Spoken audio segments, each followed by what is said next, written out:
शराबी पति के साथ नहीं रहूंगी, कोतवाली पहुंची समधन, पुलिस को बताई समधी संग भागने के पीछे की सच्चाई।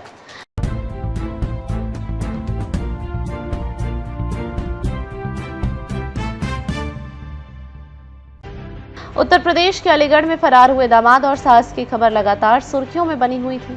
कलयुगी मां ने अपनी बेटी का होने वाला दूल्हा ही छीन लिया था और दामाद संग घर से रफूचक्कर हो गई थी।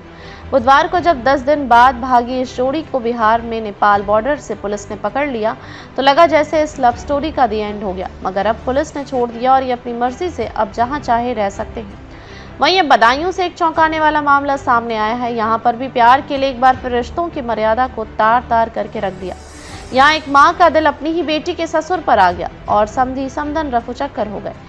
अब फुर्र हुई महिला के बेटे का दर्द छलका है। वह कह रहा है कि मम्मी से दीदी के ससुर हर तीसरे दिन मिलने आते थे। आइए जानते हैं सब कुछ। अभी अलीगढ़ मामले की खबरें चर्चाओं में थी, तभी बदायूं के समधी समधन ने फरार होकर कांड कर दिया। एक महिला को अपनी बेटी के ससुर से प्यार हो गया। दोनों में प्यार इतना बढ़ गया कि दोनों ने एक दूसरे के साथ रहने का फैसला कर लिया और एक दूसरे का दामन थाम लिया। उनके प्यार में परिवार वाले बाधा न बने, इसलिए बेटी की शादी के महज 3 साल बाद महिला अपनी बेटी के ससुर के साथ फरार हो गई। दातागंज कोतवाली क्षेत्र के रहने वाले पीड़ित पति सुनील ने बताया कि उसकी शादी ममता के साथ 2002 में हुई थी।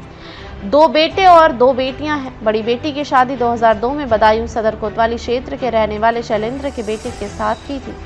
उसी के ससुर के साथ महिला ने जीवन बिताने का फैसला कर लिया। महिला का पति ट्रक ड्राइवर है। वह लंबे रूट पर ट्रक चलाने का काम करता है, इसलिए अक्सर घर पर नहीं रहता था। इस मामले में महिला के बेटे ने कहा, मेरे पापा घर पर नहीं रहते थे। मम्मी हर तीसरे दिन घर पर दीदी के ससुर को बुलाती थी और उन्हीं के साथ रहती थी। यहाँ तक कि हमें उस कमरे में भी नहीं बैठने देती थी।